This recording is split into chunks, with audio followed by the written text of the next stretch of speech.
Dans cette vidéo, je vais insulter une personne âgée, Monsieur, la maison de retraite va fermer, il va falloir y aller, hein. faire vomir des gens et faire un tour de magie.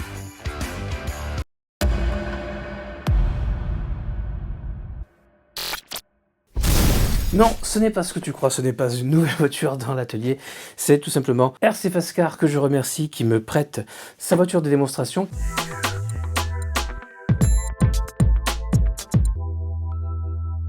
Pourquoi cette petite vidéo? Parce que demain je roule au domaine Bois de Rose, elle va être toute cracra donc je profite qu'elle soit propre. On va faire un tour rapidement ensemble, le comparer au Vortex que j'ai ici, qui va rouler aussi demain. Ça tombe super bien que j'ai le nouveau Centone à tester, puisque si tu suis la chaîne, tu sais qu'en ce moment j'ai une tombola en cours pour gagner un Centone de la génération d'avant. Une machine qui, à ma grande surprise, j'ai eu beaucoup de plaisir à rouler, puisque normalement je suis plutôt fan des voitures à l'échelle 1/8 avec 3 différentiels. Le Centone est un 1/10 et l'ancien modèle n'a que 2 différentiels et un skipper. Et en fait, je m'amuse beaucoup à rouler cette machine, surtout au domaine Bois de Rose. Cette nouvelle génération apporte un 3e différentiel, comme les voitures 1/8 que j'aime tant, tout comme le Vortex que j'ai déjà présenté sur la chaîne. Je constate en même temps que je pointe les pneus, ils ont l'air quand même plutôt tendres. Alors ça c'est cool, plus tendre même que la génération d'avant que j'ai ici. Un poil plus petite et un poil plus dur en termes de gomme, donc ça peut être super cool pour le grip. Puisqu'à l'heure où je te parle, le principal reproche que je fais au Vortex sur la piste du Bois de Rose, la seule piste où j'ai pu le tester, c'est qu'il glisse beaucoup et il est difficile à maintenir au point que j'étais obligé d'activer le DSC, le système de correction de trajectoire. Plus longue, si je te les mets côte à côte, tu vois, Vortex il a une bonne demi-roue de moins, ce qui donne un anthrax vachement plus court et forcément une machine beaucoup moins stable. Nouvelle carrosserie du Centone qui m'emballe pas au premier abord, mais je commence à m'y faire un petit peu. Il y a un espèce de côté old school futuriste un peu bizarre. Moi j'aimais bien la gueule du Centone d'avant parce qu'il ressemble à un Moyave et que le fait d'avoir cette calandre un peu carrée comme ça, un peu musculeuse, c'est un look que je préfère. Après, il y a plein de trucs que j'ai trouvé pas ouf au début, je me suis habitué, j'ai même aimé par la suite. Je commence déjà à me faire aux formes. On a remarqué sur les runs vidéo déjà, c'est que mon tapis glisse. Ce qu'on a remarqué déjà sur les runs en vidéo, c'est que les formes du Moyave et de l'ancien Centone sont un peu plus carrées et qui font que lorsque tu te retrouves sur le côté comme ça, tu tournes la direction dans le sens du sol, tu mets un coup de gaz et tu te récupères, tu te mets sur les roues. Les formes sont un peu plus taillées à la serpe, ce qui fait qu'il a tendance un petit peu à se mettre à moitié sur le toit, à moitié sur le côté, et ce fameux pouvoir magique du Moyave et du Centone est moins présent avec cette carrosserie. Tout comme la nouvelle gamme 223S, comprendre 2 à 3S, ce Centone a une carrosserie sans clip, c'est-à-dire que tu as des petits boutons ici qui te permettent de libérer la carrosserie. Chaque machine a une chorégraphie un petit peu particulière, elles ne s'ouvrent pas toutes de la même manière. Si je reprends le Vortex, un bouton en avant, un bouton à l'arrière, et c'est assez chiant à faire parce qu'en fait les boutons s'enfoncent pas comme ça, donc tu peux pas le faire d'un coup comme tu aimerais, il faut appuyer vraiment fort à l'arrière. Je pense pas que ce soit une bonne idée. J'ai donc écouté les conseils de RC Fast-Car qui sont de tout simplement commencer par l'arrière, finir par l'avant, et tu vois que ça se fait très bien. Pour le remettre, rien de plus simple sur le Vortex, tu te cales juste derrière le pare-choc devant, tu sens que les plots sont en face, tu appuies et c'est réglé. Et en plus, comme je l'ai roulé en skatepark, j'ai pu prendre des gamelles et ce système de carrosserie, il tient. Donc là, pareil, à l'arrière, ça se fait tout seul. À l'avant, il y a une subtilité, tu appuies et la carrosserie, elle vient pas tout seul en fait, parce que elle est tenue aussi par le pare-choc. C'est pour ça que la calandre, il y a du plastique dessus et j'ai visiblement un coup à prendre. Voilà. Tu vois, en fait, il y a ces attaches là devant qui viennent se prendre dans le pare-choc et qui font que elle est encore un petit peu différente à en retirer que celle du Vortex. C'est un coup à prendre. Chose sur laquelle je compte beaucoup vu que je roule sur terre. Il y a des protections pour l'intérieur. C'est pas en Lexan du coup, c'est dans le même plastique que l'arceau. Arceau qui est le bienvenu aussi. Ça évitera de déglinguer les carreaux de short course comme on a sur le Centone où ça se plie ici et ici. Là, l'arceau, il est bien rigide et il se reprend sur le toit, sur les skids de toit. Ça n'a pas empêché Mani de déchirer un petit peu, de commencer à déchirer les ailes. Donc ça, c'est la maladie des short course. Ça arrive tous à un moment ou à un autre. Donc renforcer la carrosserie avec du scotch par l'intérieur paraît déjà être une bonne idée. Ils ont mis du scotch, mais ça suffira pas à la longue. La carrosserie est frottée par les roues à l'intérieur. Donc plus tu rouleras, plus tu auras de marque et tu finiras par attaquer la peinture. Au final, cette carrosserie elle est assez grande et elle donne un gabarit plutôt sympa pour une machine à 10. On est clairement sur un intermédiaire à 10 à 8.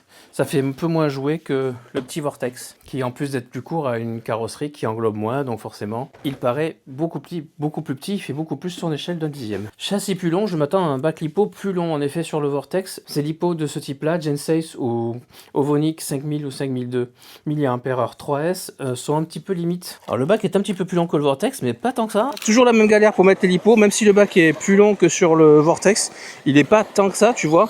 J'ai la gabarit d'une Gen6 5000 avec ma Ovonic 5002 3S et tu vois que le câble il est serré. Toujours ce combo 2 en 1 variateur récepteur. Sur le Vortex il m'a posé problème, il a comme une espèce de punch automatique comme le fait Traxxas, il n'est pas réglable, donc c'est lui qui gère. Sauf que sur le Vortex, en fait, sur piste où tu roules sur un filet de gaz ou un petit peu en souplesse, t'es pas tout le temps à fond, en fait, en train de tirer dedans comme dans le bâche ou dans la prairie.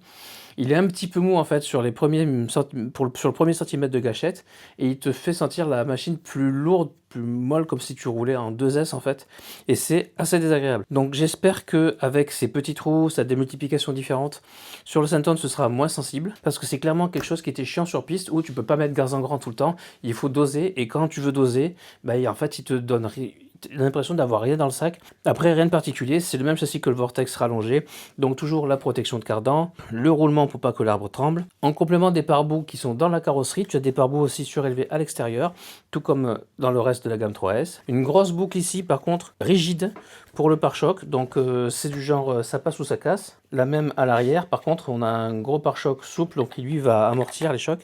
À l'avant, ça amortit rien du tout. Sur le Vortex, étrangement, alors que le setup de suspension il est en 700 CST à l'avant, 500 à l'arrière, même feeling que ici, l'arrière fait un peu raide et l'avant fait trop souple. Donc je sais pas, j'ai pas encore vu les amortos, je sais pas s'il y a un réglage de piston à faire, des choses comme ça. J'ai pourtant une cale de précontrainte à l'avant et aucune à l'arrière. Malgré ce, l'avant reste plus souple.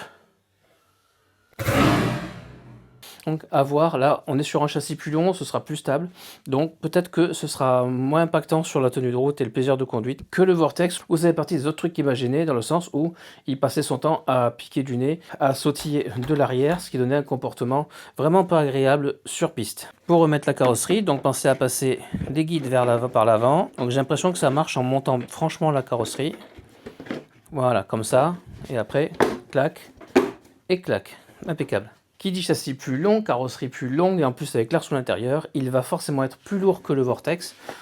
En l'occurrence, il fait presque 3,5 kg. Machine plus lourde alors que le combo est le même. C'est toujours un 3660, cette fois-ci en 3100 kV, donc un petit peu moins de kV que les précédents. Dans un short course typiquement, plus fermé comme ça, même s'il fait pas très chaud dehors, je pense que ça va chauffer. Même s'il y a un ventilateur et un radiateur sur le moteur, ça reste un petit moteur. À voir comment ça va se passer, sachant qu'en circuit quand même on tire vachement moins sur l'électronique. Je commence à me faire à son look, mais c'est vrai qu'il fait un petit peu écrasé, il fait un petit peu soucoupe volante. Ça fait confusion avec le Fury qui est la version Gorgon du Senton en 2 roues motrices. Ils ont la même gueule, mais les coloris ne sont pas les mêmes. Ceci dit, j'aurais préféré que le Senton garde un peu une gueule de petit moyave. J'ai quand même une sensation d'un amortissement plus doux que sur le Vortex qui est un peu plus rebondissant. Là c'est un petit peu plus crème, le poids doit aider beaucoup forcément. La boîte ne t'apprendra rien, je vais pas passer longtemps dessus, je vais juste te montrer les coloris disponibles. Donc tu as cette espèce de jaune vert fluo là qui est très sympa. Si tu veux quelque chose d'original, tu as le rose bleu clair là, qui est tu aimes ou tu aimes pas. Perso, je suis mitigé toujours été mitigé sur le rose. Et ce blanc et rouge un petit peu plus banal. À savoir que comme toujours chez Arma, les peintures sont très travaillées. Tu as plein de petits détails là, ces espèces de petits pixels là, les effets carbone. C'est franchement très joli et ce jaune vert fluo se marie vachement bien avec ce noir et ce blanc. C'est vrai qu'en termes de couleur, c'est très beau. Autant ils ont fait des choix discutables, je trouve, dans leur gamme cette année, autant cet exemplaire-là, il est vraiment chouette. Tout comme ces autres compères de la gamme 223S, il est livré avec la nouvelle SLT3 Spectrum qui a ce bouton orange qui me pose problème. Je suis en train de préparer mes affaires pour aller demain au domaine Bois de Rose. J'ai posé ma radio dans sa pochette, j'ai fait mes affaires, j'ai mis ma pochette dans mon sac et là j'ai entendu... elle s'est allumée dans le sac. Pourquoi? Parce que ce bouton règle le DSC, l'aide à la trajectoire, et le système de réglage du DSC implique que ce bouton soit cliquable. Ici, tu as entendu 2 bips, ça veut dire que le DSC est activé sur le premier niveau. J'appuie sur le bouton, je tourne le volant. 3 bips, je suis sur le deuxième niveau.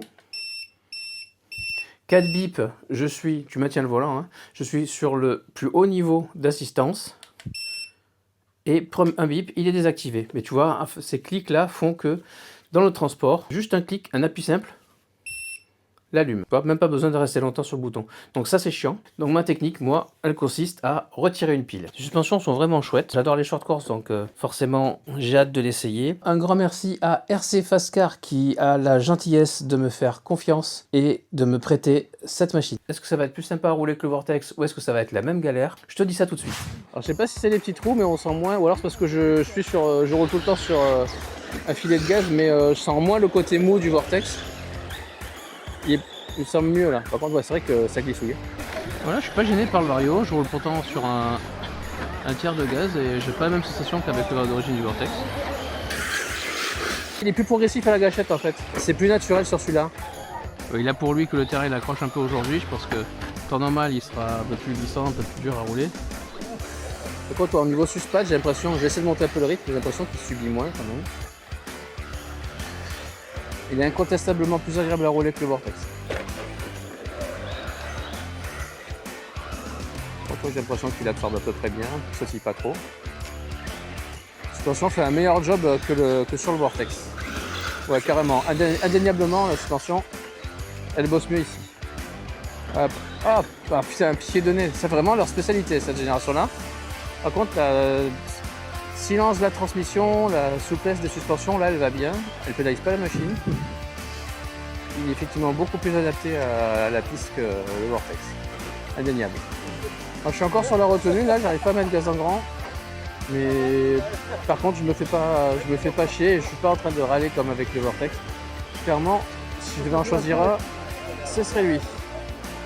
Surtout si je pouvais mettre ma radio, je suis plus à l'aise. Ouais, clairement, ouais. Clairement, il est plus chouette. J'aurais juste aimé qu'il ait un meilleur rang d'attaque parce que comme il pique un petit peu du nez, sur certaines bosses il tape un peu. Ouais, je pense qu'il a un petit peu de ferme, ça lui ferait pas de mal non plus. Après le terrain il est hard ici. Donc il se débrouille quand même pas mal pour un dixième. La dague, il est vachement bien là.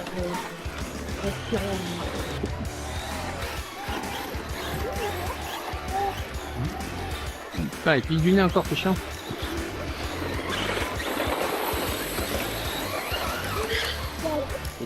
Ouais, j'ai même pas besoin de gaz à fond là, mi-gaz, parfait.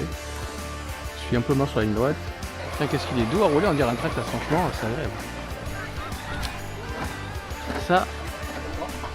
Ça c'est content, c'est satisfaisant, franchement. Sortie de boîte. Ouais, il freine bien, tout nickel, il freine bien. Ouais, faut garder un petit peu de gaz dans l'air, pas qu'il pique trop du nez. Franchement, c'est le seul truc qui me gêne là pour l'instant. Retour après 2 runs au domaine Bois de Rose. Le terrain était un petit peu gras, il avait plu dans la semaine. Il était du coup plutôt accrocheur, surtout en début d'après-midi.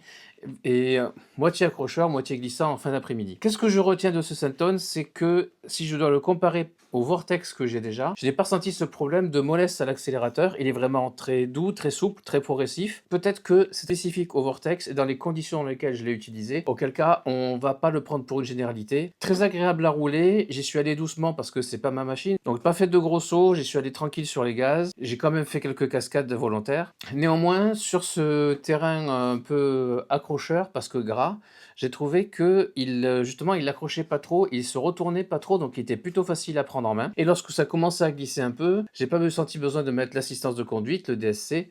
Donc vraiment une machine très agréable, très facile à rouler. Niveau électronique, je trouverais toujours dommage que ce Vario soit un 2 en 1 avec récepteur intégré parce que du coup tu peux pas choisir ta radio, c'est chiant. Ou si tu en as un qui tombe en panne, il faut changer les deux. Mais je dois avouer qu'en termes d'agrément global de roulage de la machine, j'ai pas eu à m'en plaindre, c'était nickel. La transmission est extrêmement silencieuse. Je peux facilement le comparer aux machines Traxxas qui sont vraiment pour moi dans le top des machines silencieuses. Et là, franchement, plus encore que sur le Vortex, je l'ai trouvé extrêmement douce, aussi bien à la conduite qu'à l'oreille, et c'est vraiment très très agréable. À ceci près, je retrouvais le même défaut que le Vortex, en un peu moins flagrant quand même, c'est que le nez a tendance à piquer un peu. Il faut, je pense, maintenir un peu les gaz lorsque tu es sur ton saut pour que le nez reste un petit peu en haut, sinon il a tendance à piquer et il tape en fait à l'avant parce qu'il n'a pas le même profil que le Senton qui vraiment a un angle d'attaque bien supérieur. Et ici, en fait, il y a le nez qui va planter. Sur le bois de rose où tu as des bosses justement qui sont un petit peu hard et tu peux retomber un peu sec, si tu les prends pas bien, et ben tu retombes du nez là où le Senton 3S V2, V3 ou le Mojave 4S que je possède prennent ces bosses sans problème. Elles atterrissent et elles repartent. Celui-là, il va taper. On confirmera ça lors des prochains roulages, notamment sur le circuit de Modal Extreme où la configuration est différente. Le setup d'huile dans la notice est exactement le même que le Vortex, mais il est plus homogène ici, en tout cas il a moins sautillé, mieux absorbé des irrégularités du circuit qui est pourtant vachement abîmé, vachement creusé. Tu as vu dans les images que sur la ligne droite, il y a des cailloux qui ressortent, j'ai l'arrière qui rebondit et la machine fait un soleil. Donc même si ce setup d'origine lui convient vachement mieux, je pense quand même que durcir un petit peu les huiles, d'origine c'est du 500 à l'arrière, 700 à l'avant, ne lui fera pas de mal, d'autant plus qu'à l'avant, même s'il est plus ferme, il reste quand même très très mou, il tape assez vite, tandis que l'arrière est un peu plus dur. Même phénomène que sur le Vortex. Je pense que c'est quelque chose que tu vas avoir naturellement envie de faire si tu trouves que le comportement de ta machine est un petit peu trop sautillant, et je pense pas que tu perdes en souplesse de conduite généralement. Pour retirer la carrosserie, c'est donc toujours le même système que Arma, un bouton à l'arrière que tu enfonces, un bouton à l'avant que tu enfonces, donc tu en fais l'un après l'autre, c'est plus simple. La différence du Vortex, c'est que comme il a des petites pattes qui le tiennent à l'avant, il faut le soulever vachement haut et pousser. C'est pas aussi facile, aussi immédiat que sur les autres modèles. Tu remarqueras que quand je te dis que la piste était grasse, je te mens pas. J'ai pris pas mal de terre sous la carrosserie. En revanche, dans la machine, la différence, elle est impressionnante dans le sens où il y a quasiment rien qui est rentré en fait. J'ai un petit peu de poussière, mais j'ai pas de boue, rien. Pour rouler dans le gras, en fait, par rapport à un short course comme on a l'habitude de l'avoir, là, le combo des garde-boue ici et de la cage à l'intérieur fonctionne super bien. Tu vois, regarde à l'intérieur, franchement, à part de la poussière, j'ai pas de boue, j'ai rien. Le nettoyage le plus gros est vraiment à faire à l'extérieur, où là, effectivement, bah, tout ce qui n'est pas protégé a pris. Mais franchement, je suis vraiment épaté par ce système de protection. Ces garde-boue fonctionnent super bien. Je pense que les roues, avec cette gomme plus tendre que sur le Vortex ou le précédent Senton, jouent pour beaucoup aussi dans cette douceur de conduite, cette capacité d'avoir un petit peu d'accroche, mais pas trop. Cette homogénéité en fait générale. La garde au sol n'est pas folle, mais bah, c'est suffisant. Et ce qui fait qu'on a une machine qui me semble un petit peu plus agile, un petit peu plus maniable que le précédent Senton, qui a un comportement un peu plus proche du Mojave, qui bouge beaucoup plus. Et avec cette carrosserie qui, certes, a son arceau, mais qui fait un petit peu plus plate, un petit peu plus aérodynamique, elle fait penser au Citroën DS. C'était marrant à voir du podium. Et en fait, tu te retrouves avec pas tant de poids que ça d'en haut. Alors, je sais pas si l'aéro joue beaucoup, mais au final, je me suis retourné vachement moins souvent, voire quasiment pas en fait, voire même pas du tout. Faudra voir les vidéos, même dans les gros déverses, qui en a fait franchement un engin facile à rouler et à prendre en main.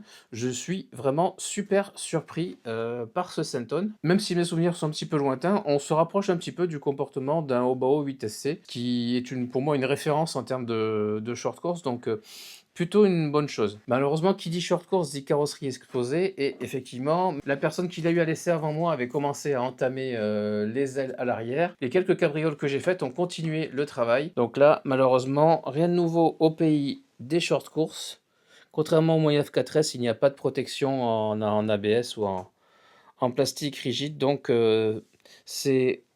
ces carrosseries short course continueront à se déchirer à l'arrière, à protéger, voire à découper d'emblée pour éviter que le phénomène s'aggrave. Il faisait à peu près entre 11 et 13 degrés. Je n'ai pas constaté de chauffe, que ce soit au niveau de la batterie qui était tiède, du variateur ou du moteur. Je ne serais pas étonné que l'été, notamment vu le poids de la machine, vu qu'on approche les 4 kg, le petit moteur de 3660 chauffe un petit peu. Ceci dit, il a quand même un combo radiateur et ventilateur dessus. J'ai quand même de la poussière qui rentre, ça veut dire que l'air passe. Il y a des aérations aussi au niveau des garde-boue à l'avant et à l'arrière. Donc c'est quelque chose sur lequel il faudra être vigilant, faire attention en été et peut-être ne pas faire de run trop long ou passer sur un moteur un petit peu plus long qui puisse encaisser ce poids sans chauffer. Ces espèces de petites plaquettes qu'ils ont mises sur les sangles pour caler ta batterie ne sont absolument pas pratiques. Lorsque déjà tu as du mal à plaquer complètement ta batterie, la batterie bouge un peu. Le bac est légèrement plus grand que sur le Vortex, donc j'ai un demi-centimètre de plus pour rentrer ma batterie 3S de type Genesis 5000. Donc c'est pas des batteries qui sont très très longues, donc pas non plus avec des câbles très mal placés. Mais vu que le châssis est plus long, je m'attendais à avoir un peu plus de place. Ces plaquettes sont super chiantes à mettre, d'autant plus que tu vois ici, tu peux limiter la casse en la repliant sur elle-même pour la scratcher, de sorte que tu as juste à faire glisser ta batterie. En revanche, pour la sortir, tu es obligé d'en défaire une des deux. Et là, je te laisse imaginer la galère, puisque tu dois repasser la sangle dans la boucle et ben ça veut pas. À chaque fois, en fait, tu dois faire ça. Je le fais d'une main pour te montrer, mais en fait, c'est pas mieux de deux mains. Tu vois, là, hop là, la sangle, elle va passer dessous, c'est pas bon, tu recommences. Ce qui fait que je trouve idiot de nous faire gagner du temps en nous mettant des carrosseries sans clips. C'est plus rapide, c'est aussi plus joli. Par contre, tu perds un temps fou à remettre ta fucking sangle dans le bon sens. Parce que, regarde, putain, même avec les deux mains. L'électronique, c'est ok. La tenue de route, c'est ok. L'amortissement, c'est ok. On peut faire mieux, mais franchement, ça va. Donc au final, les points négatifs, la carrosserie qui s'abîme à l'arrière, le système de carrosserie pour lequel il faut prendre le coup de main un petit peu plus que pour les autres modèles de la gamme. Les sangles, si c'était ma machine, je les aurais changées direct pour des sangles normales. Cette manie sur les bosses de vouloir piquer du nez très légèrement, combinée au fait que la forme de la carrosserie te réduit l'angle d'attaque, fait qu'elle tape un petit peu à l'avant. Au final, ce sont vraiment des défauts qui sont, j'ai envie de dire, mineurs. Dans la grande majeure partie de l'usage de cette machine, sur les deux packs que j'ai fait, c'est une machine que j'ai trouvée très agréable. Je suis super content de cet essai. En aucun cas, je te dis que c'est un essai à long terme, on est d'accord. C'est un compte rendu sur deux packs sur le même circuit. Je vais donc essayer de le tester sur le circuit de modèle extrême si la météo nous est favorable, ce qui n'est pas le cas en ce moment. Mais pour l'instant, mon avis sur le Senton, c'est qu'il est carrément recommandable en fait. Je pense que le système de fixation de la carrosserie est le moins bon de la gamme. Tout comme le Vortex, il tient bon. Par contre, la carrosserie n'a jamais été éjectée sur une gamelle. Par contre, à remettre, il est vachement plus relou. Il faut vraiment que tu sois calé à fond devant, le plus enfoncé possible. Là, j'appuie sur la gâchette, ça se met tout seul. Et à l'arrière, j'appuie sur la gâchette, ça se met tout seul. Je ne peux pas le clipser en force comme sur le Vortex. Il faut que j'appuie ici pour faire entrer dans les plots. Et là, tu mets un coup sur la carreau, ça s'enfonce. Et arrière aussi, voilà, tu appuies et ça se clipse. Du coup, au final, pas si dur, ça souffre pas trop de la salissure. Et c'est un coup à prendre. Une fois que tu as la chorégraphie en tête, ça se fait tout seul. J'enlève, je remets, j'appuie, devant, derrière. Et on est bon, voilà, il suffisait de trouver le coup. Voilà, si tu as des questions, tu peux les poser en commentaire. Je te remercie d'avoir regardé cette vidéo. N'oublie pas le like, l'abonnement qui font plaisir et qui m'encouragent. Sur ce, on se dit à la prochaine dans une future vidéo. Allez, à plus, ciao!